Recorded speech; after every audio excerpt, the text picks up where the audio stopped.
turn into a vine. Up like a match.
President Reagan signed into law a bill today creating a national holiday honoring Martin Luther King.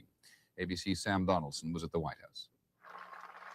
The White House staged an impressive ceremony today, the President and Dr. King's widow walking into the Rose Garden together in an effort to spruce up Mr. Reagan's tattered civil rights image. The President signed the bill, which he had so strongly opposed, making Martin Luther King Jr.'s birthday a national holiday. And he delivered remarks before some 200 invited guests, which, while not quite calling Dr. King a great American, were designed to honor him. In 1968, Martin Luther King was gunned down by a brutal assassin. His life cut short at the age of 39. But those 39 short years had changed America forever. The conscience of America had been touched. Across the land, people had begun to treat each other not as blacks and whites, but as fellow Americans. And in his words, from every mountainside, let freedom ring. As the president left, the audience broke into "We Shall Overcome," singing the anthem of the civil rights movement as Mr. Reagan shook hands on his way out.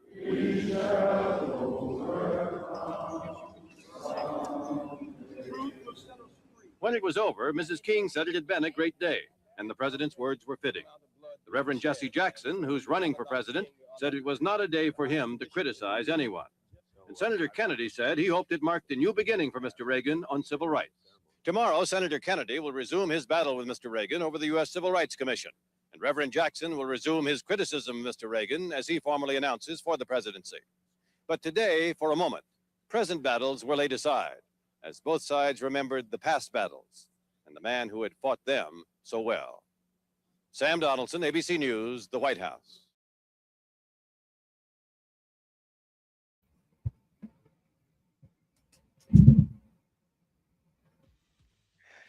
Welcome, good morning, and welcome to another edition of Let It Be Known. There's a lot of things in that short video, Niele. Yeah, good morning, peace and love. Like Stacy said, I'm Niele, and we want to welcome you in. We have a lot of headlines to get through, and some of them relative, Stacy, to the work of Dr. King. But on that day in 1983, like you said, it was a lot, and it was a lot to even make that holiday happen. And one person I'm thinking of in particular is Stevie Wonder. Well, of course, he was among the leaders who made sure that happened. But Ronald Reagan reluctantly, make no mistake, reluctantly went along with Congress and signed that bill. And he's saying that it changes America forever. As we live and breathe, we know that if that was the purpose, it did not happen. It certainly not forever, because here we are. We're right back to square one. Yeah, but on a day like this, you could either look at the glass half empty or you could look at it half full. And from that day, we've had many successes. We've had a Black president. The Congressional Black Caucus has grown. You've seen Black leadership across this country on state and local levels. You've seen many organizations all across this country, whether it is like protecting Black women and maternity care, gang intervention and prevention programs. All of those are rooted in the civil rights movement that Dr. King led. And I think it's important and critical that we stay focused on the progression instead of the state of this nation, just on today. Well, you issue a tall task, but okay, if you folks, here we are as we talk about that. Paratroopers are being deployed in Minneapolis as, of course, the president is about to declare martial law. He wrote this crazy letter to Denmark, the president or leader of Denmark, in which he says that, and he starts out by saying, because they didn't give him the Nobel Prize, you had to make sure, at least I did, when I read this, that I wasn't reading AI. And certainly the White House confirmed, yes, he wrote that letter. And he goes on to say that land, Greenland, belongs to us. In fact, he says, our boats, this is a quote from his letter, our boats were there first. And, and so he got his sights set on Greenland. He's got his sights set on Iran. But here at home, he has his sights on U.S. citizens, and he's really starting with Minneapolis, sending U.S. paratroopers into Minneapolis. Well, I want to give a shout out to the activists on the ground in Minneapolis, fighting for the same struggle and rights that Dr. King did and the civil rights movement did, especially thinking of Georgia Fort, who we've had on the show, and Nikema Levy, who yesterday, Stacy, went into a church boldly and resisted and called out a pastor of a church that is a director in ICE. And Nakima, I mean, she had the bullhorn and she was like, how can you preach love in Christ when a woman is dead, a Venezuelan has been shot, and a 6-month-old child has died? Don Lemon, journalism during the Civil Rights Act, journalists were important as well because they were ridiculed and abused. And Don Lemon was there. And then you hear the White House saying they might, investigate and possibly prosecute those activists, and even Don Lemon. Don Lemon went on last night. So I think when we talk about this, we have to remember who's on the front line for Black folks and for people of color, and give them as much support and upliftment as possible. So, just shout out and Toussaint Morrison. He's been on the ground reporting. So many people who keep this story alive because we know the media is trying to oppress what's happening in Minneapolis. And so I just wanted to give a shout out to them. Well, that's yeah, I saw Don Lemon's reporting, and yeah, he is certainly, like you said, he's on the front line, which puts him on the firing line, and it's unfortunate. But Nakima's, we've spoken to you, brought her on quite a few times, and we'll bring her on again, I'm sure. And we know what she's doing, and here's, I guess we don't want to go into what they're not doing and what Congress is not doing is, I guess, the theme today. So I won't even go there. I mean, no, I think that the truth is the truth, but like I say, it just depends on if you want to focus on the glass being half empty or being half full.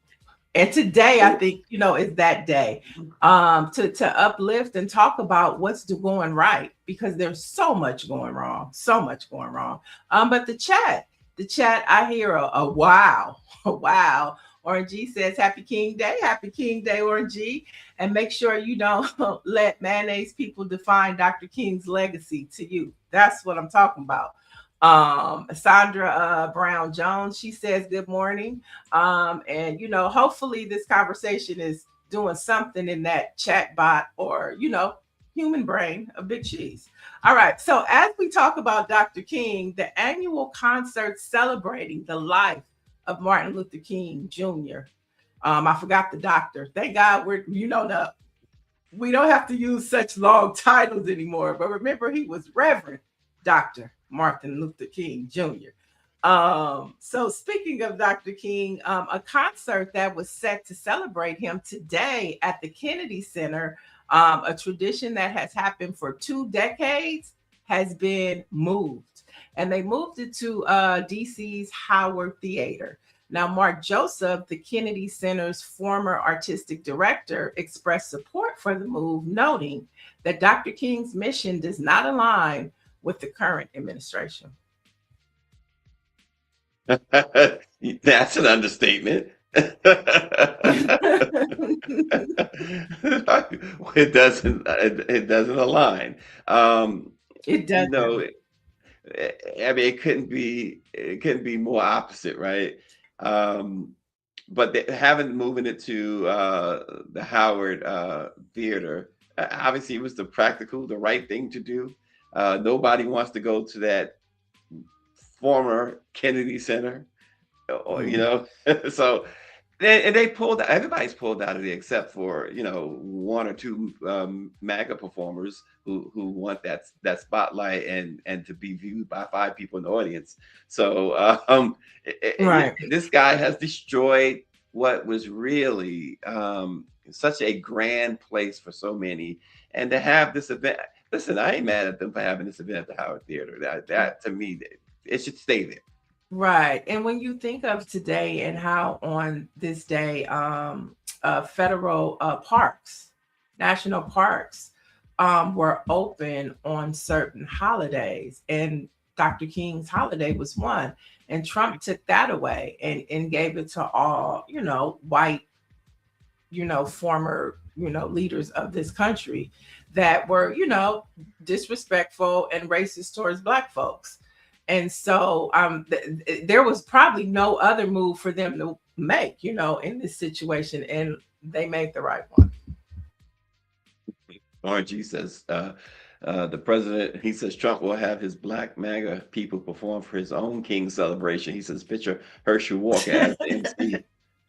I mean, Wow. do you think though? Do you think they care anymore now? You know what I'm saying? Do you think that they Mm-mm. will even honor him in the White House now? I don't even Yeah, think that'll happen. If it does, yeah, I'll be surprised. yeah. And the fact that your question about whether they care, they have long stopped caring about optics. They've stopped doing the dog whistle thing, and they're just out, Mhm. right? You know, they're out with it. It's nothing for them to you know be afraid Look, of they or might as whatever. well take the hood off. Just take it off. It doesn't matter anymore. Well, I think the hood came off a while ago, though. That's the problem. Well, not for But ice. Not for ice. well, yeah, well, they still masked up, right? They still hooded up. And um, don't forget, we don't know who's going in and out of that White House. So it is probably a lot of hoods. Because some of the most richest and prestigious clan, they are in the shadows and they prefer it that way. So I believe it's a little bit of both. yeah, well, and listen, they have been coming out of the shadows. So you see, like people like Bill Ackman and others giving all this money to that ICE agent who killed the young lady. A And hundred, what's yeah. over $1 million now, that he's gotten in his GoFundMe account. Mike V says the red hat is the hood, Niele. Yep, that's a form of it. The khakis. Remember they Yeah, were in khakis and tiki torches too, tiki torches. Wow. Nancy Wall says people still have the day off, so he can't stop everything like he thinks he can, she says. Yeah. So there you have it. Here's something that is really aggravating to me, Niele. This story out of Florida. This young lady, Ty Henson, and she was set to marry her fiance this coming May, William Coney, at the Crystal Mhm. Ballroom in Lake Mary, Florida. It's an all-inclusive event space. It was chosen to host the extensive guest list. However, the wedding plans unfortunately, tragically ended on Thanksgiving when William Coney unexpectedly died of a heart attack at the age of 42. She told the venue what happened, and they refused to refund her $7,600 deposit, saying that she signed a contract as if she could carry out the contract, Neil. Yeah, that's sad, but those are the type of things where you do have to read the contract. I hate to hear that happen to her, but to anybody out there that's getting married or planning to get married, you know, the devil's in the detail and the devil's in the contract. And if she signed a contract that had that or didn't negotiate, then those types of things happen all the time. It's like buying a plane ticket. And if you don't buy the insurance or, pay for the higher ticket to change the date, you're stuck with the ticket. Yeah, I'm pretty sure that she went into it not ever expecting to have a Of refund, course. to seek a Of refund, and course. as you say, the fine print. Um, you know, I would imagine she probably thought that the humanity that people would understand. He died.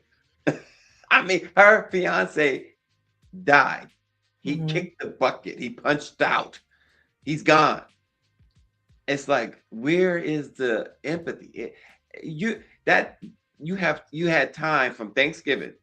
People are still planning spring and summer. In fact, spring and summer is the season to get married for most people, and venues are packed, and they're filled. People are looking for spots. So it's not like they can't get somebody else to fill that spot. But that's the business they do. You're right about the contract. Um, Mhm. but I think that the publicity that this is now starting to get, it's going to hurt them. So that $7,600 In they made, Florida, and a black person, I doubt it. well, it'll make a person think twice, though. I don't black, white, Or or it'll whatever. This hopefully it makes people read their contract. that too.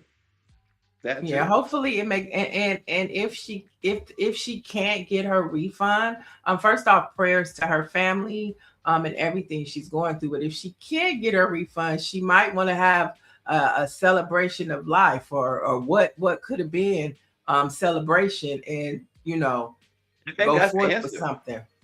Maybe that's the answer. Have a, I mean, I'm sure they buried him by now, but have a funeral right there at, you paid the money. Have a Or funeral. I celebrate, think they no, would no, like that. a celebration of Oh no, life, I get you that. know. I would have a funeral there just because I don't think they would like that. So, but you're right. I get what you're saying. Yeah, absolutely.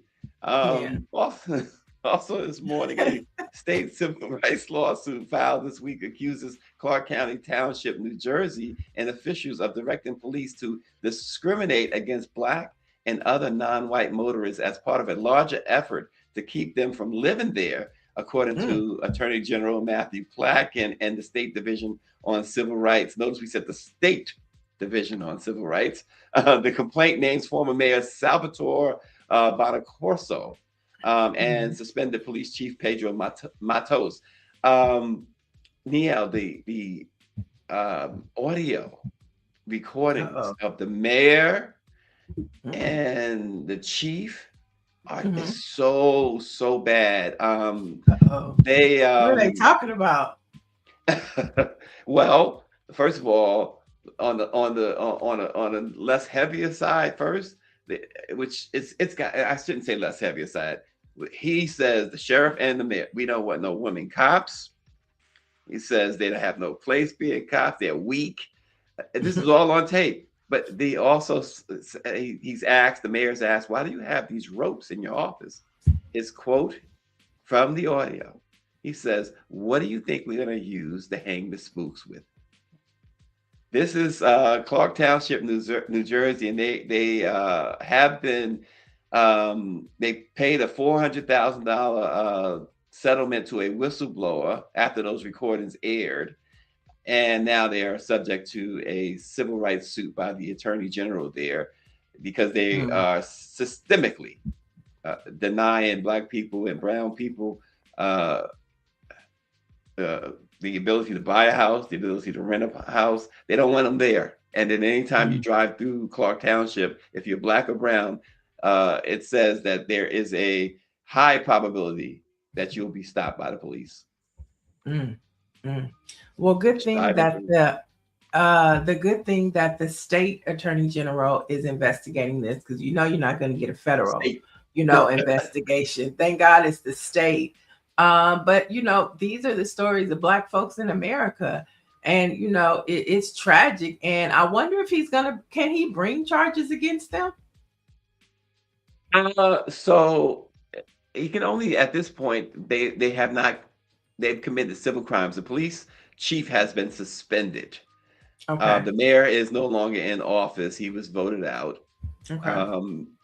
But the problem still exists, apparently, with the stoppage. I think let me find that number again for you, because the traffic stops for Black motorists are about 4 times more than that of white drivers, and the stops of Hispanic motorists are 2.2 times more than white residents. I'm sure they have. I'm sure ICE is on their way there if they're not already. Yeah, I'm pretty sure. Yep. Mike V says, I'm curious to know what newly elected Governor Mickey Sherrill has to say about this. Good question. Be interesting. Exactly. I've not heard her comments and about this. I've not seen any comments yet from the governor on this. So we'll see. Right. RNG says, if that lawsuit fails, I demand the gentrification, in all caps. People leave my Black neighborhood. All right. And on that note, let's talk about peace. Since we're celebrating Dr. King today and mixing it with news, in 1964, at the age of 35, Reverend Dr. King received the Nobel Peace Prize for his nonviolent approach to eradicate racism and Jim Crow, and of course to push for civil rights. And we know in 1964 we got that. So as we remember him today, let's talk about how the word peace is being used today. Now, the Trump administration is asking countries that want a permanent spot on his new board, a vision of a UN. He's calling it the Board of Peace. And he's wanting everybody to contribute $1 billion. Now, Trump has sent letters of invitation to various heads of government to join his new Board of Peace, and he will be the chairman of it, okay? Now, the charter, which has been circulated to around 60 countries, stipulates that member states will initially serve a 3-year term, renewable at the discretion of Trump. Now, the 3-year membership term shall not apply to members that contribute the $1 billion. So if you give $1 billion, you're a lifetime member. And the documents state this. Now, the organization is a back effort for the reconstruction of Gaza, which his son-in-law has negotiated to be the real estate firm to build all of the new houses. Of course. How about that for peace? And you know, they say the devil is in the details, and among the many details here, the 3-year plan. What does that also tell you? What's the devil in the details there? The fact that the details is that this man truly does not plan to leave office in 2028. Yeah, that part, Stacy. You know, that part. So that's he wants to create instead of the UN, the Board of Peace. And speaking of more peace, the Noble Foundation has released a statement after the Venezuela opposition leader, Maria Machado, symbolically gifted Trump her 2025 Nobel Prize. I don't know if you've seen it last week, and he was holding up the picture and just cheesing. Well, the Nobel Foundation responded, and they stated in part, a prize, therefore, cannot even symbolically be passed on or further distributed. You know, they say the internet is undefeated. Somebody posted I guess it was AI generated photo of Milli Vanilli giving Trump their Grammy. I mean, this, you know, the obsession with this is off the charts, and it's just like he has to have these mementos simply because somebody black got it. And it's really sad. Here's a man who controls the world almost, basically, right? Here's a man who has untold wealth. You know, there's scriptures about people like this guy, untold wealth. And you know, and still, and he's so extremely greedy. Unhappy.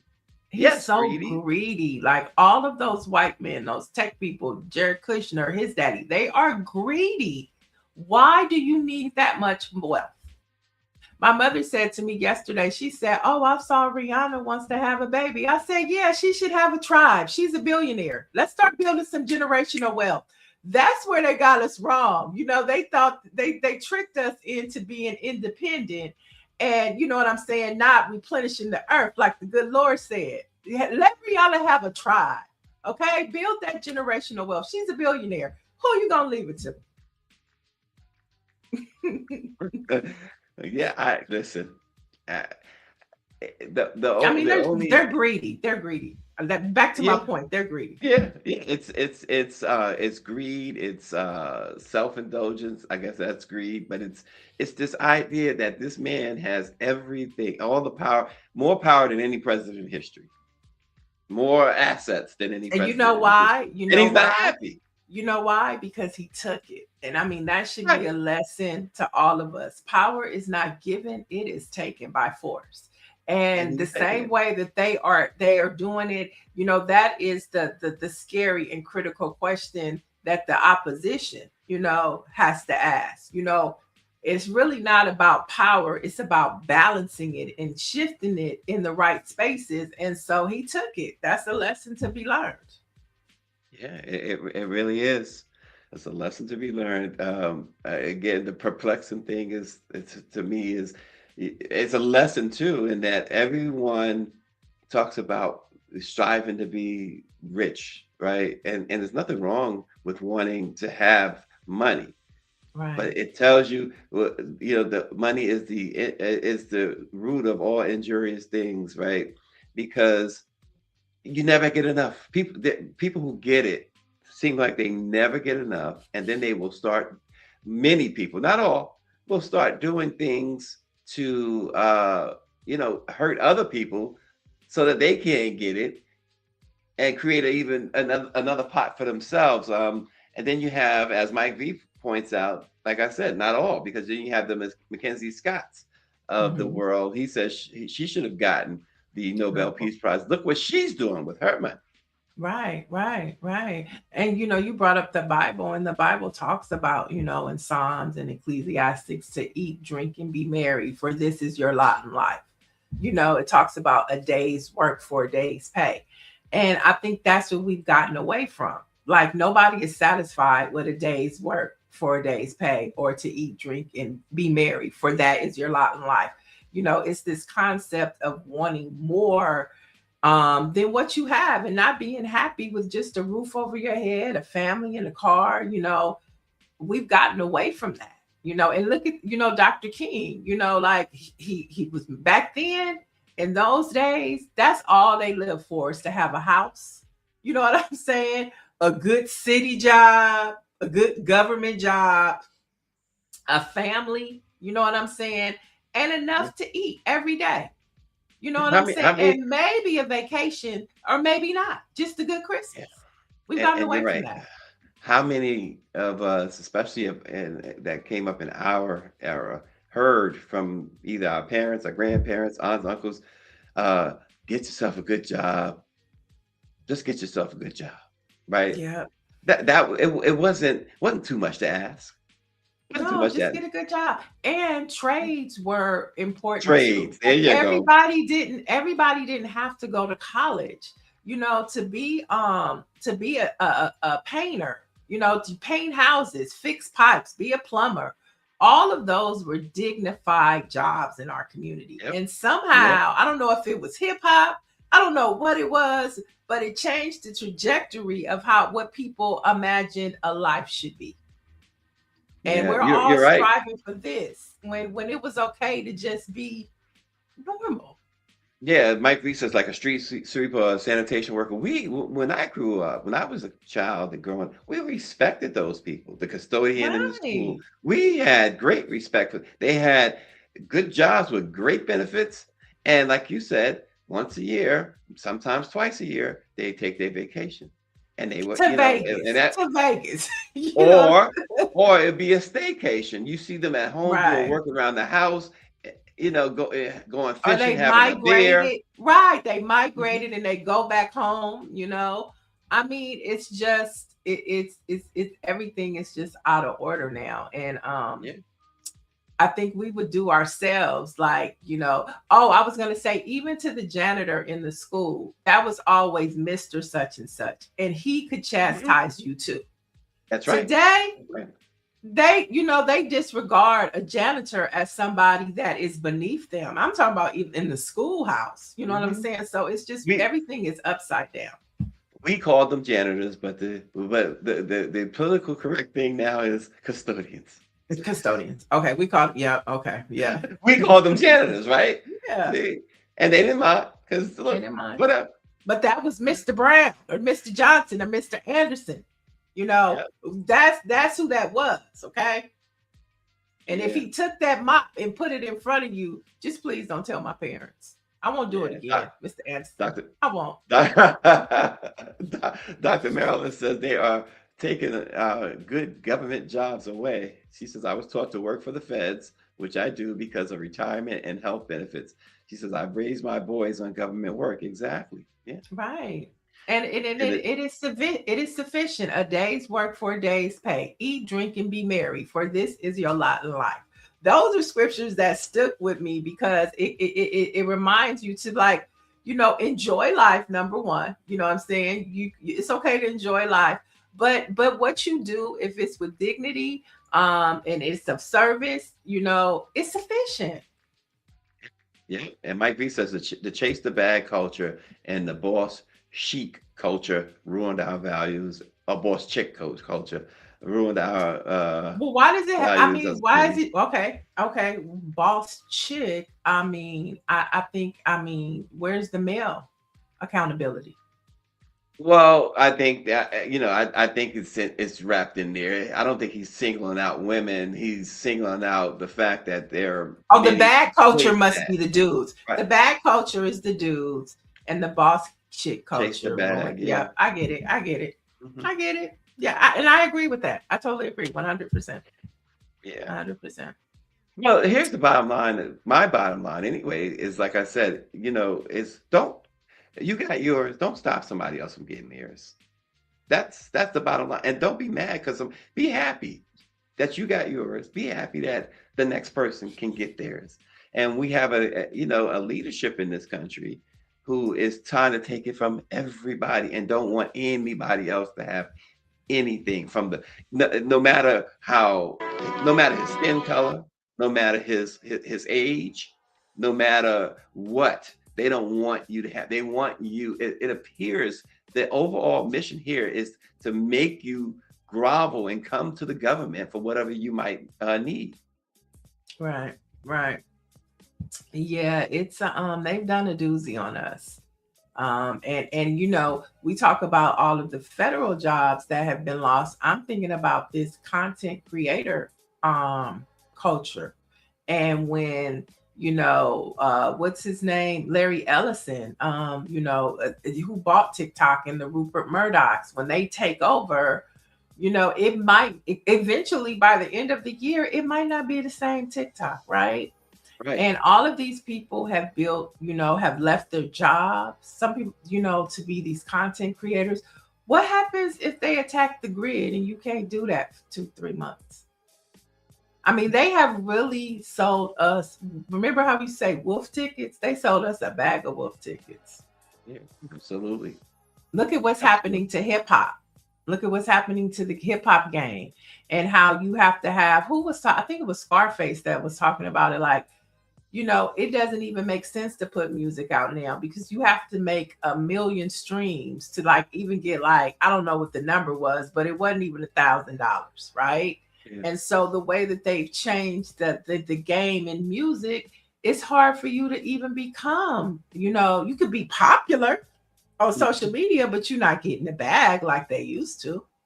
Yeah, yeah. It's funny you talk about hip hop. I'm in Atlantic City, New Jersey now, and last night we went to the All Stars of Hip Hop concert, and you mentioned hip hop might be the cause of whatever. Not the hip hop we grew up on, and last night was proof of that for me personally. I had never at a event like that have so much fun, not just because of the artists. I mean, there was Schoolie D. People might remember Schoolie D. There was the Sugar Hill Gang and the Furious Five, who Melly Mel is like the originator for a lot of us. He's the one that we really look up to. And then there was Dougie Fresh and Slick Rick and the whole Chill Will, Barry B, the whole Get Fresh crew, and they had the best set. Chuck might be watching, but Chuck, they had the best set. And Flavor Flav and Chuck and Public Enemy, and not just that, Niele.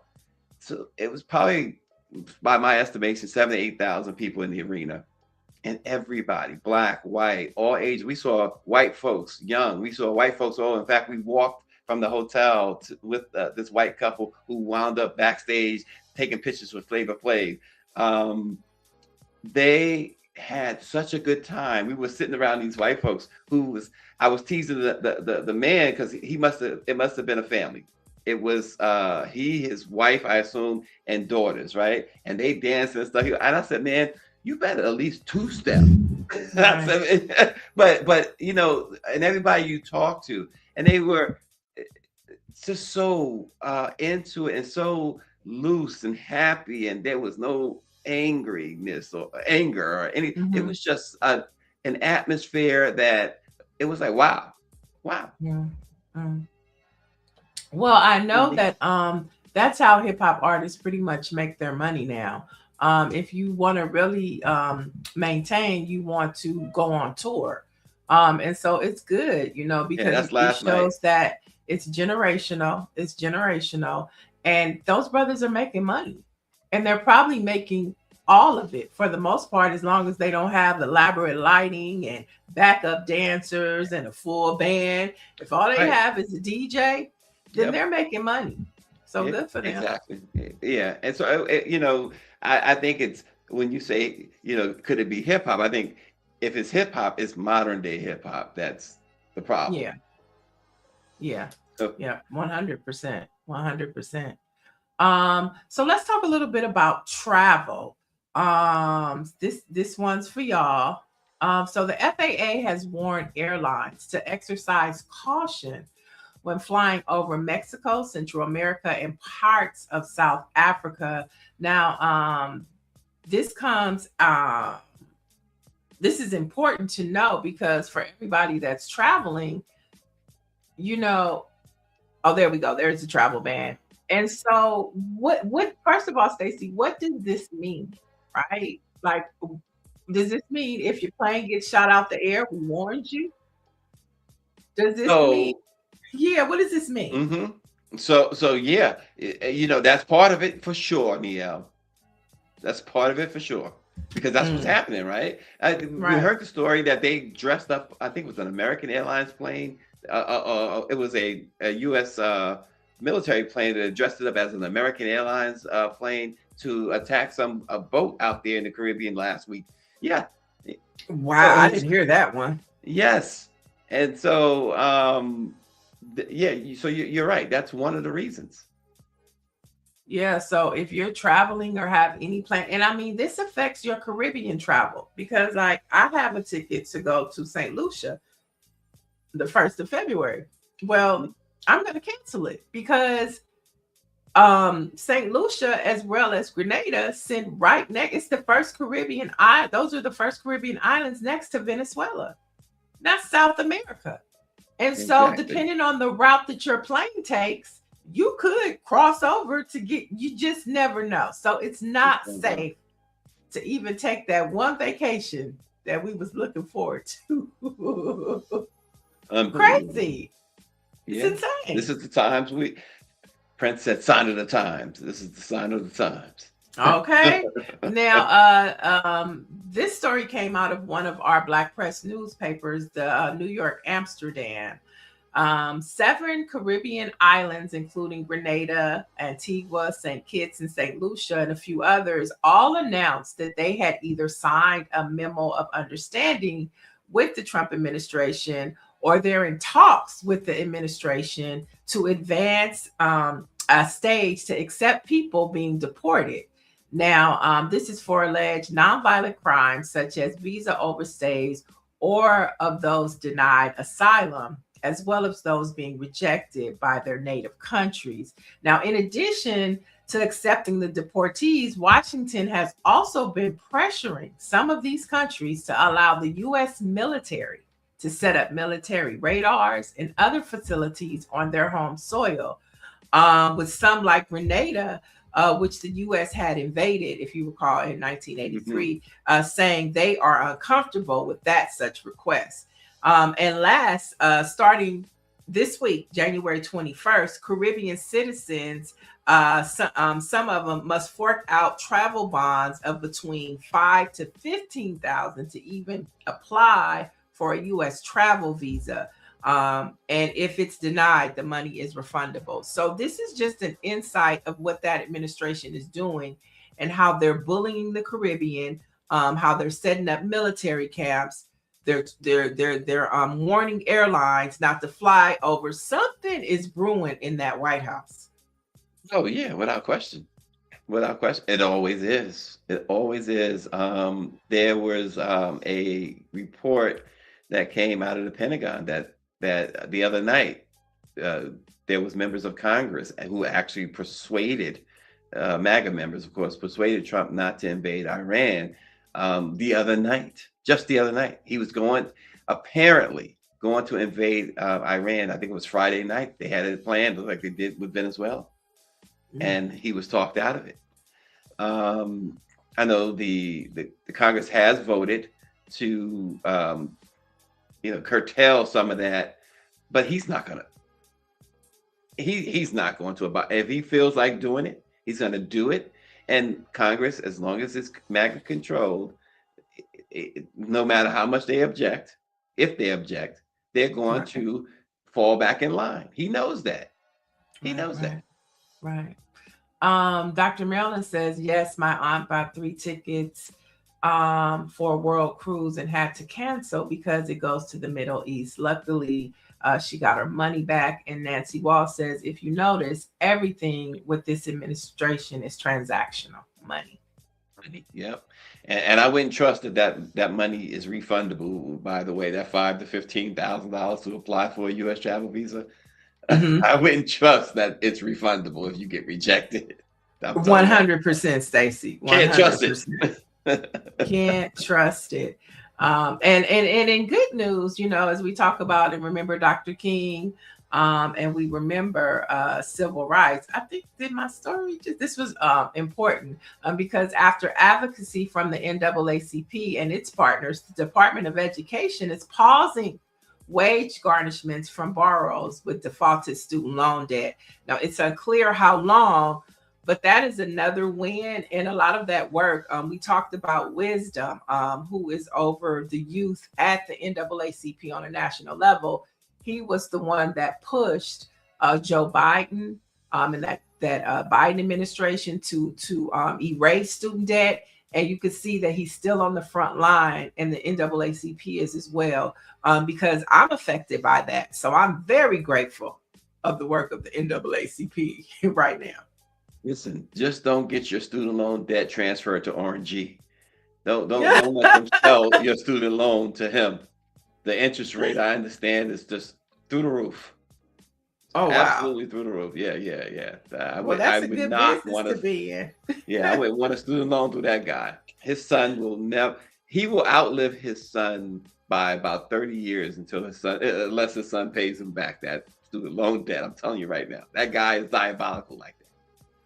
And this is the story we talked about on Friday, and just from Friday to now, things do change. So after backlash, Ludacris has backed out of performing at the Rock the Country Fest, and it's a pro-American event named its nickname is MAGA Music Fest. And so it was discovered. I don't think they wanted it so public. It was discovered that Niele and Ludacris were performing at this, and everybody went crazy. And by Friday or Saturday, Ludacris had dropped out. Well, first, let me get this out the way. First, RNG says his interest rates are 75% plus interest, by the way, plus whatever. Just so you'll know how tough that guy is. But going back to this thing with Ludacris, he dropped out. I guess you can say that it's a good thing. Why'd you drop in the first place is the question. That's the real question. What would compel you other than the bank account? Other than the bank account. And listen, try not to be in nobody's pocket. I don't know Ludacris's financial situation. I hope he's okay. With all the stuff that he's done, I hope that he's experiencing the fruits of his labor. But what would possess you to do this? I mean, Niele, we know who he is now, right? We know that. And it's unfortunate. But what would possess someone who has benefited so much? Niele too has benefited he's benefited from the culture. Why would you do that? And yeah, it might be completely ludicrous. I think too, a lot of times we talked about it earlier, the devil is in the detail in the contracts. So Shaka Zulu, a very prominent manager out of Atlanta, he's the one that said that, it was a mistake. We're not performing. So a lot of times, you know, the name of the concert is Rock the Country. So somebody reaches out, oh, there's this festival, Rock the Country, you know, maybe they didn't tell them it was MAGAFest, right? Maybe they did. But a lot of times that happens, and then it's like, whoa, and then you pull out. So it could have been that just like she didn't read the contract, neither did Shaka Zulu. Listen, here's the thing. You know what? I'm going to leave it what you just said. Maybe it was presented as something that it wasn't. You know, or it was just presented because the nickname is MAGAFest. So all the clan know what the deal is. But if you just like Jay-Z did the Made in America. Remember the Made in America festival that happened in Philly every Labor Day weekend. So Made in America, you know, that's white and traditional, but it's from Jay-Z. So you have this festival called Rock the Country. Like I say, maybe Shaka didn't do his due diligence. Maybe the price check, like you said, was fat and big. Let's do it. They only want a 45-minute set. They're giving you this amount of money, but you don't realize that it's the MAGAFest and all the clan will be there. So don't they an artist, and I believe many, I don't know if they all do, but one of the first questions becomes, well, who else is performing? Niele. When you hear, what I'm saying is, isn't that a question that if I go to Ludacris or Shock or whoever, and I say, you know, I want you to be on this, you know, be a part of this music festival, isn't one of the questions, I know the first question is money, but I know a follow-up or at least one of the earlier questions is, who else is performing? And when you hear the names, Kid Rock, when you hear Jason Aldean, is it Jason Aldean or whoever, when you hear certain names, especially today, you go, you got to take a look. Who else? And then you don't need to be called MAGAFest, right? When you start hearing certain names, the first red flag is, and the biggest is Kid Rock. Well, they don't have to tell you the total lineup. We're still confirming guests. This happens. We have Niele. They can give him 3 names off that list that are neutral. Paint the picture as a way of bringing, you know, this is an America concert, and then say we'll be adding to it. Okay, that's all I need to know. I'm good. Half the time at these festivals, everybody don't know who's on the lineup. I'm not defending Ludacris. I'm just saying sometimes these things happen.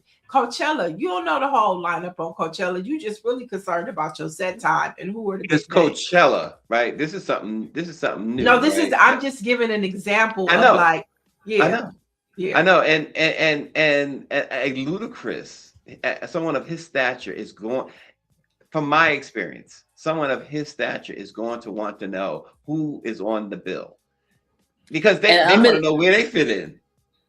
Well, yeah, I think that's a legitimate point that you're making there, Stacy. Now, I don't want to call Shaka out like that, but I think there's a lot of events happening, right, that go under the radar, and you know, people probably think, well, let me get this bag, people will get over it. Right. You know what I mean? I mean, that's possible too. We don't know what Ludacris's financial situation is, but listen, who don't want to collect a few coins for some easy work? Right. I'm just saying, you know, and here's another question that I'd like to ask the audience, because last week Jay said, how much is the check? Right? Oh, yeah. You know, and listen, that's legitimate right now. That's a legitimate question to ask. And if your job is to perform for a living, and especially when you're not like, you know, somebody like Dave Chappelle, right? And they offering good money. I mean, listen, I get it. I agree. Like, you know, Destiny said but all money ain't good money. I Michelle Madison said Ludacris and I Nelly, agree. please explain. Listen, I'm with you. I'm 100%. I'm that way. But all I'm saying is that we're going to be very disappointed by a lot of the artists that we love. Oh yeah. And know. Oh yeah. Because they are dancing and singing for a living. They are performing for a living. And if it's somebody like I said, I don't know how Ludacris is making his money now or anything like that, or if he's still, how much money he's making off of his old projects even. But he's, you know, we're old enough to know who he is. But my little nephew, who are we talking about? Talking about Ludacris now, right? Mm-hmm. You know, what's his the other dude? What's his name again? Nelly is only really come back into the public space of relevance because of his relationship with his wife and their whole, and I'm, But I think the difference between Ludacris and Nelly is Ludacris is making multi-million-dollar pictures like Fast and Furious franchise. So I think that I agree. And he lives in Atlanta. It's not like he's living in an expensive city. So Atlanta's I mean, I'm just saying he's making multi-million-dollar movies. Him and Nelly, I see. When was the last movie he did? You could live off a movie for a long time, Greer. You can if you live in modestly. You know what I'm saying? I'm just saying I don't know what his pockets look like. I'm not justifying his decision to do that. I'm simply saying that, something that Lizzo said, if you pull back the curtain, you're going to see a lot of performers and entertainers that you're going to be disappointed by because they're going to take that money. You know what I mean? And then the question for us is, I'm talking about now, not just as consumers, but people who love our culture and who love these artists, are we going to, like we brought up, I'm sure Jay don't really care because he got his following, he got who he got, right? And he's made so much money at this point that, he's in a category all by himself. The same thing with Beyonce. She was at that event supporting her husband, right? But the pictures came out and it ain't slowing people down. And so I think that what ends up becoming is this thing becomes something very normal, right? I think it's something that people are going to just expect. And, the good thing about it is Ludacris, he pulled out. Nelly didn't pull out, neither did Snoop. Right.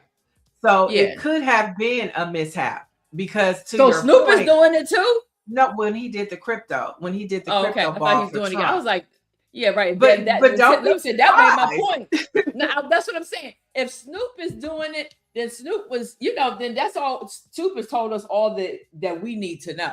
Right. Really so then it could have been a mishap for Ludacris because he pulled out. You know what I'm saying? Because it was like, well, I'm sorry, it was a mistake. I didn't read the contract. Okay, read. Yeah, well, Shaka might have been trying to get the coin, and Ludacris wasn't even aware of it. He saw like his name. Right. He was like, yo, my G. It could simply be that Ludacris heard the backlash and said, you know what, I do got enough money. I don't need this type of backlash. I can make money. No, I'm talking about when you say how could they even accepted it. Shaka negotiated the deal. Shaka knew. Come on. I mean, I don't mean to say that. And listen, I pray, but I'm just saying, Shaka, but dude, you knew what it was. Because like Stacy said, nobody doesn't take the gig and say, well, who else is on the bill? Right. Everybody. That's a standard question. Right. And slimy promoters sometime will misconstrue, just like they say your deposit's in the mail. Yeah. You know what I'm saying? Yeah. And that's why people want their money when they get there. Yeah. So a lot of times, come on, we're talking about the Klan. We're talking about Mac. So wire me my money. yeah. So you know what I'm saying? And to Greer's point, you know, Shaka could say, hey, I got this money on the table. It's this concert, because managers too have a lot of influence. And they can tell that if there's trust, right? If there's trust, if I tell you, hey, we got this concert coming up with Niele, okay. And that's all I need to know, because there's a level of trust with me and my manager. Right, me and my manager, that's my man. We've been doing this for, you know, from the beginning. And you got to remember, Niele eating on that money, right, that he made, not Shaka. Shaka need them checks to keep coming in. Well, by the way, Mike V. Greer says that Ludacris's last feature was in the State Farm commercial. Like a good neighbor, MAGA is there. And Dr. Marilyn says we have short-term outrage like Snoop. She says, I think he might have been forgiven for the inauguration. She says, I'm not sure, but personally, I'm still salty. Yeah, let's think. Yeah, because think about the number of artists that we have loved that were able to get some kind of a career back, or didn't really, you know what I mean? I mean, Chrisette Michelle, he said to the Gloria Gaynor. I Will Survive. Yeah. Well, I don't know. Ain't nobody think about Gloria but Donald Trump. But what I'm saying is, right. Well, she would fit at a MAGA. She would definitely fit at the show. Right. So obviously, desperate for attention, perhaps desperate for money, because nobody even, like you said, who thought of Gloria Gaynor? Who cares?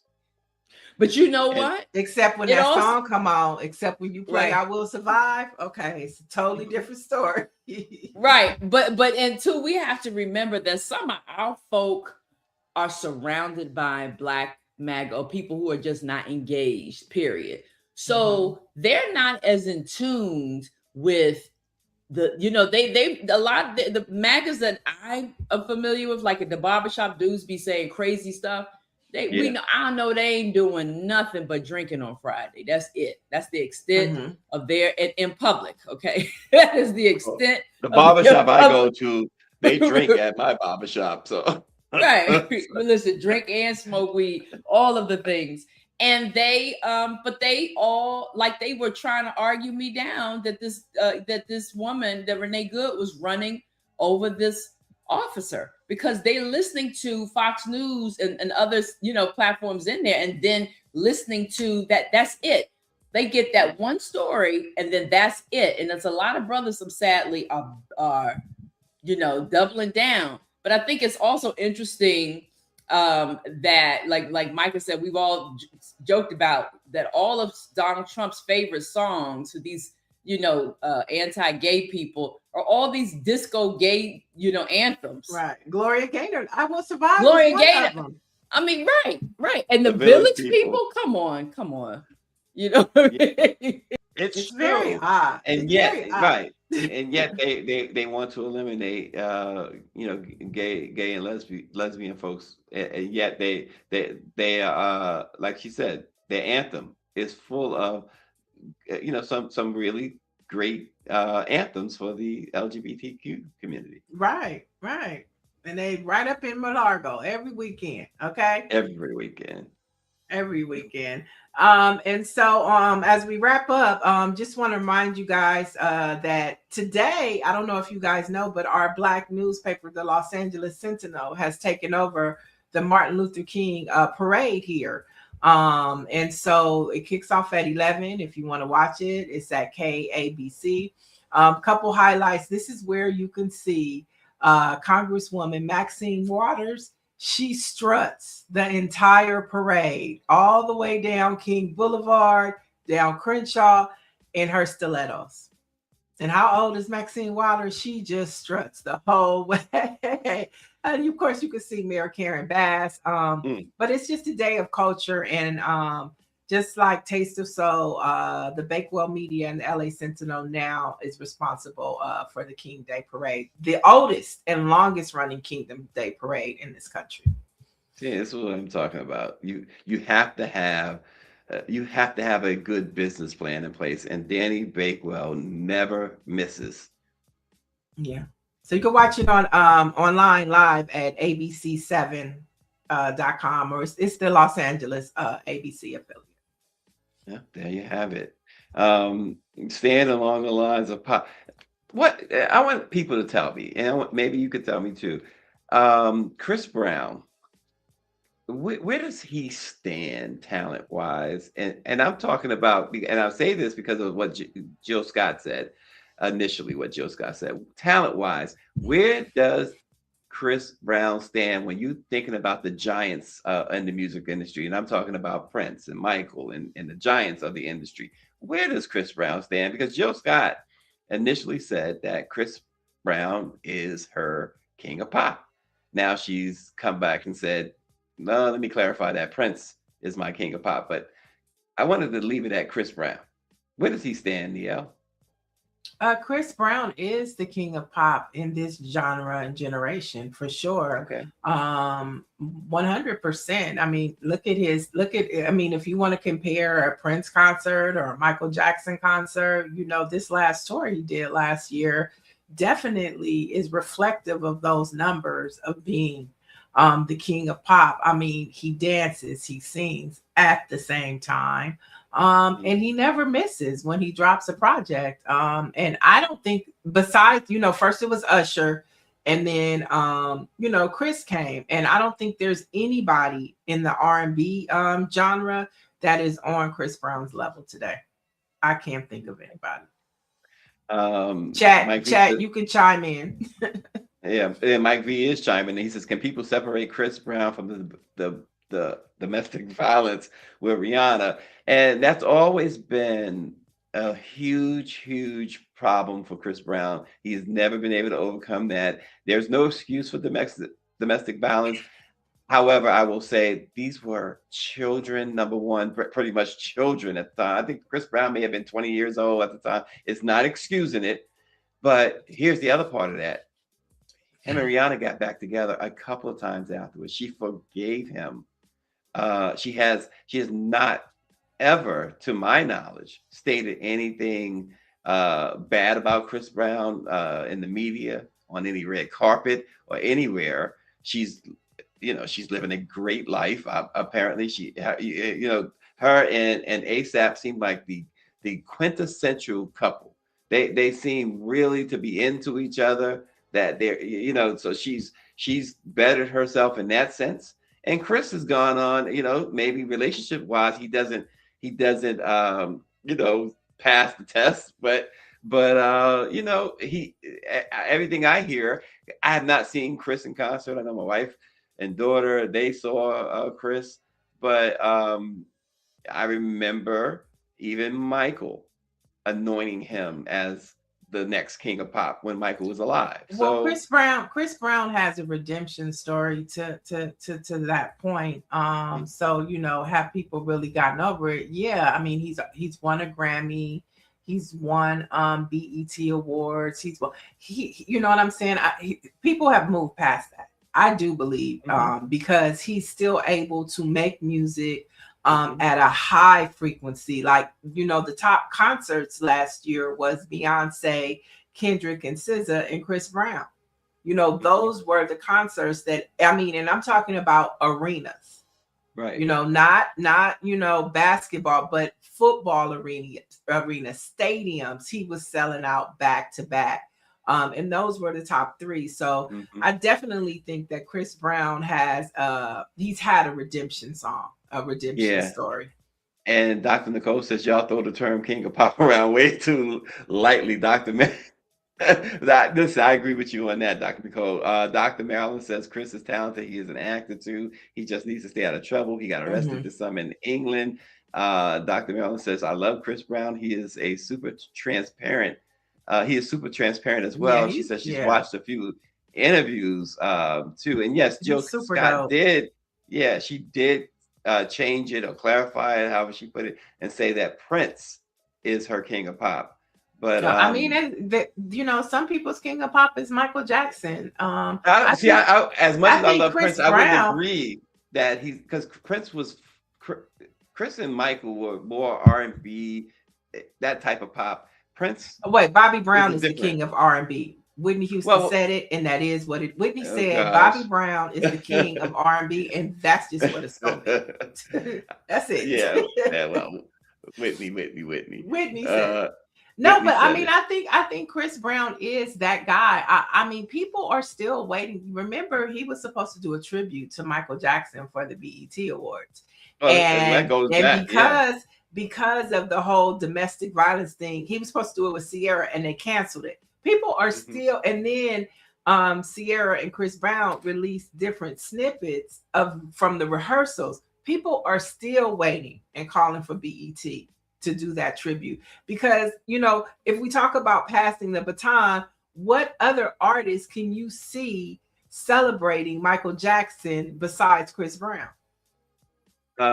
Somebody made the point, and my thing is stuck, so I can't really go. Oh, here we go. Somebody's making the point. I think it was Dr. Nicole who said something about that. She says as the other two, and MJ was still the best.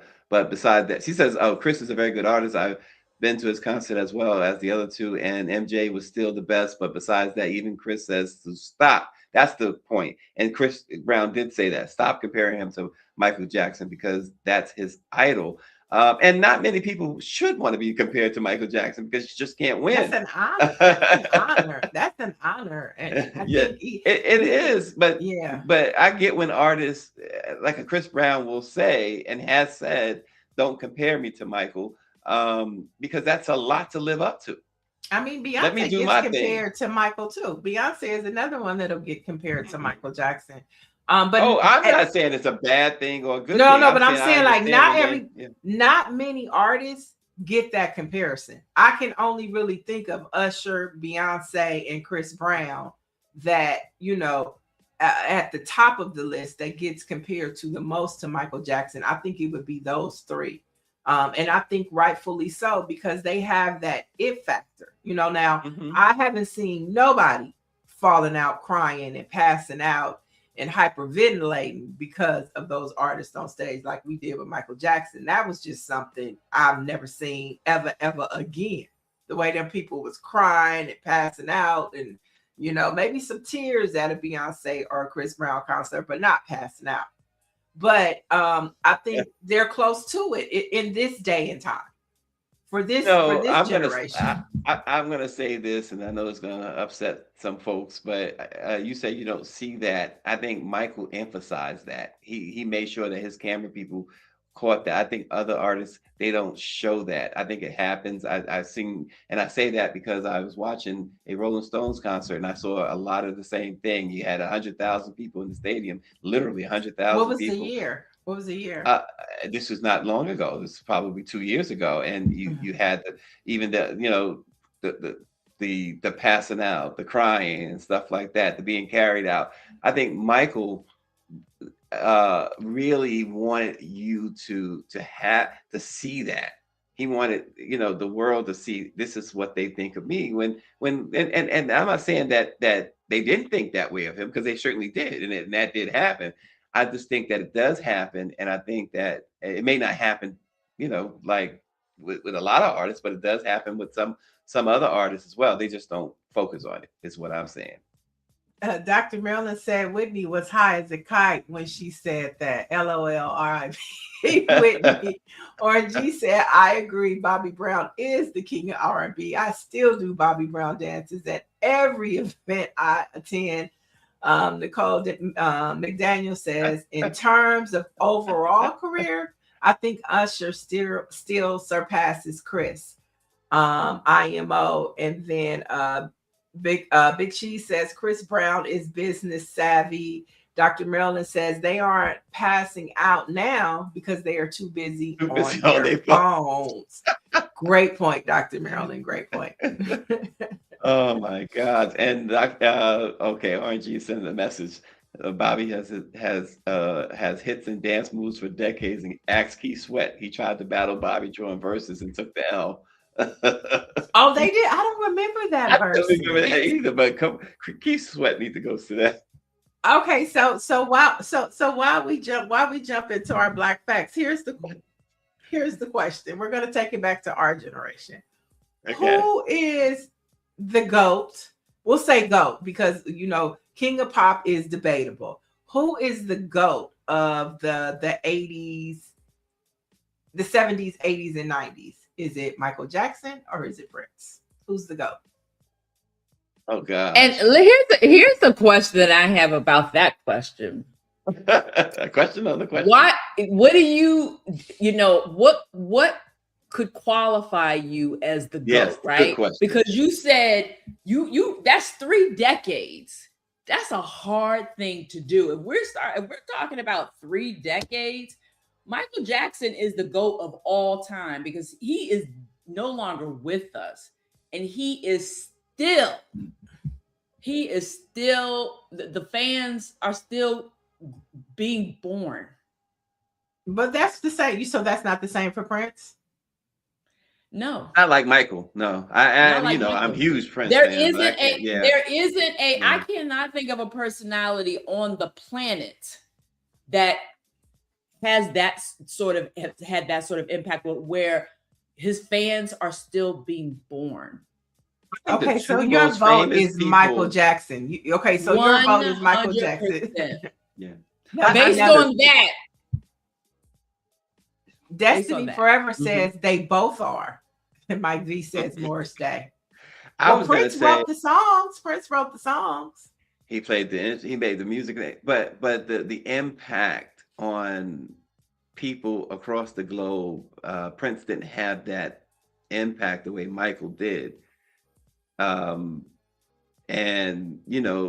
the only person today, of course, who comes close, and some may argue lives up to that, is Beyonce.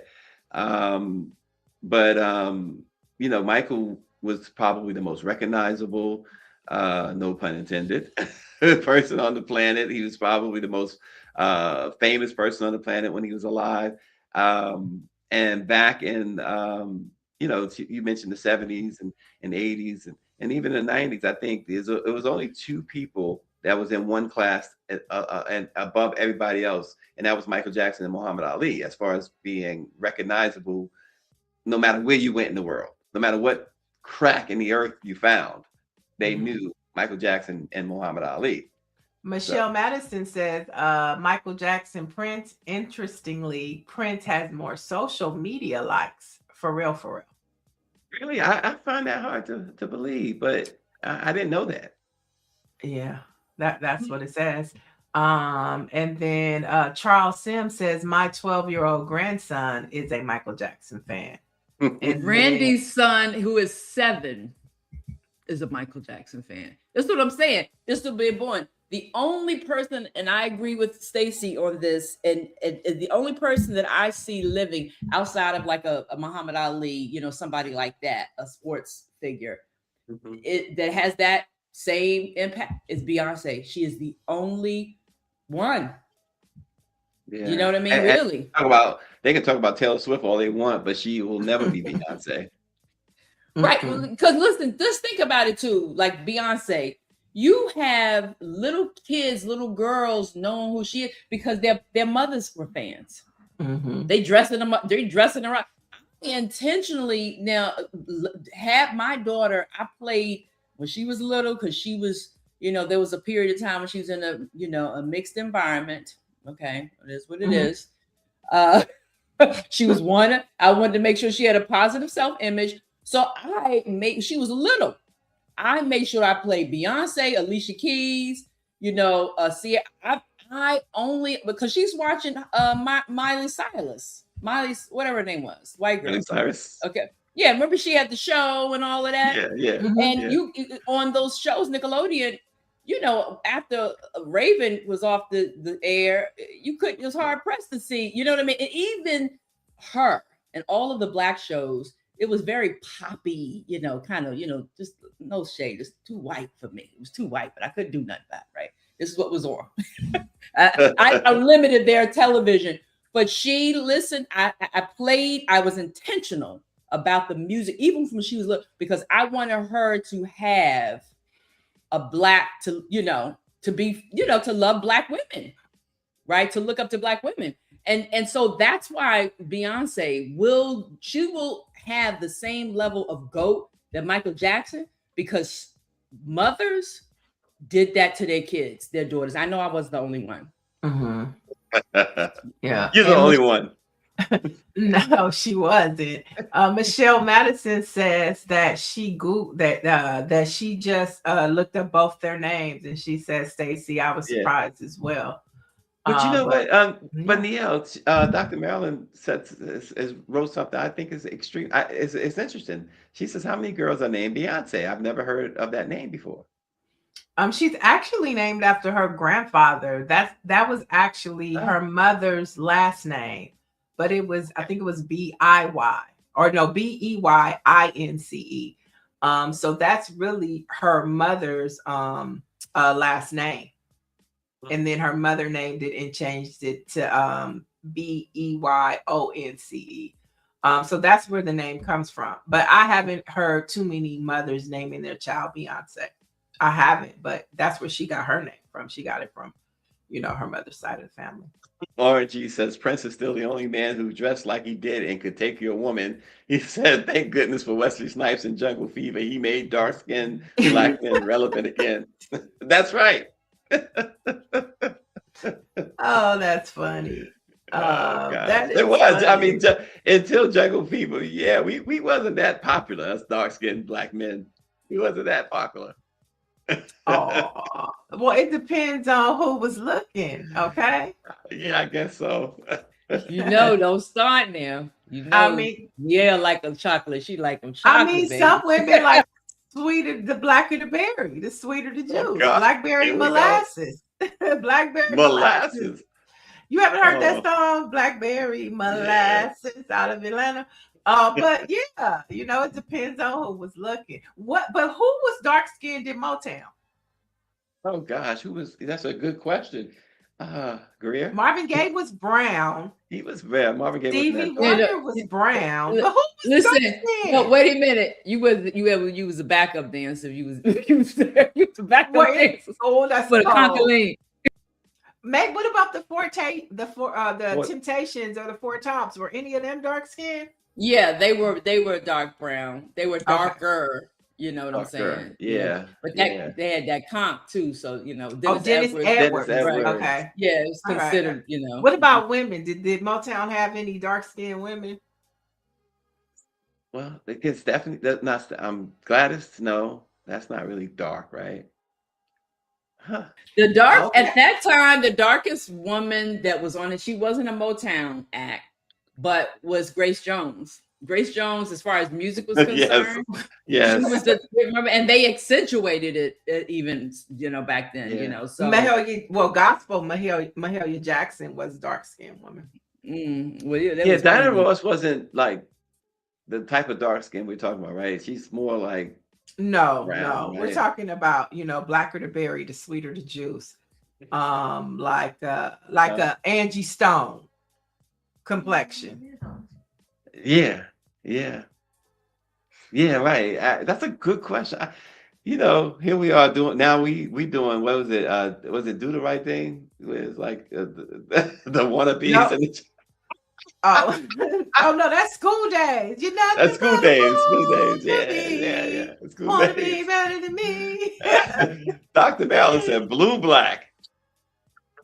Oh, look at the road we done traveled. We was you found them type in the juke joint. In the juke joint, where the band play. That's where all the fine the blue in the back playing dice. Yep. Right, because if the brother was blue black, he was fine. He was fine. He was really fine. I mean, as wine. I knew a couple of blue blacks in my life. Chisel. She said she knew a couple of blue blacks. Martha Reed. But if we could go back to that time, like when we talk with Dr. King and during that time and dressing good and just having a certain dignity. I wasn't born during that time. Let me just be clear. But I got to tell, and I was born in the 70s. Okay. But I still got a taste of that, and I saw that through my grandmother and my mother. And I just wish we could, get back to a little bit of that. All right. Oh, Mike B says sinners. Yeah, Center Time. That's why that movie was good. Because all the fine men was at the juke joint. They, remember the church scene? They wasn't in the church. They was at the juke joint. Oh boy. Don't we got some sports stuff? No, we'll save those for tomorrow. Let's do Okay. Black Facts. Let's do it. Terrible. All right. On this date in 1977, Clifford Alexander Jr. was named the Secretary of the U.S. Army. He became the first African American person to hold that title back on this date in 1977. Okay, and today we remember John H. Johnson, who was born today in 1918. And if you want to know who that is the publisher and founder of Ebony and Jet magazine. And of course, he was instrumental in Hollywood history. His publication provided outlets at a time when mainstream media ignored Black stories and Black Hollywood. So, like all the people we're talking about today, if this was back in the day, it would be Jet and as well as Ebony that provided those stories for us. And remember, in the back of Jet, you can always find like the top songs in the albums and in the TV shows, and you looked for that. And of course, the beauty of the week. But those were like staples that you look forward to before you would look anyplace else to see what was going on in our Black culture. Right. Wow. Pretty cool. Black history facts. Wow. Yeah. Nice. All right. So today, have a happy King Day. Tomorrow, Stacy, I have some stories coming out of New Orleans. I'm sure Orange G will enjoy that. It's Mardi Gras and mayhem with the mayor, cars on fire. So we're going to take a deep dive into what's happening, the good, the bad, and the Mardi Gras of New Orleans tomorrow. Okay. And by the way, Dr. Marilyn says it's her holiday tomorrow. She's accepting all hugs and warm wishes tomorrow. So there you have it. We'll keep that in mind. And for the latest in Black news, visit BlackPressUSA.com. Have a good one, everybody.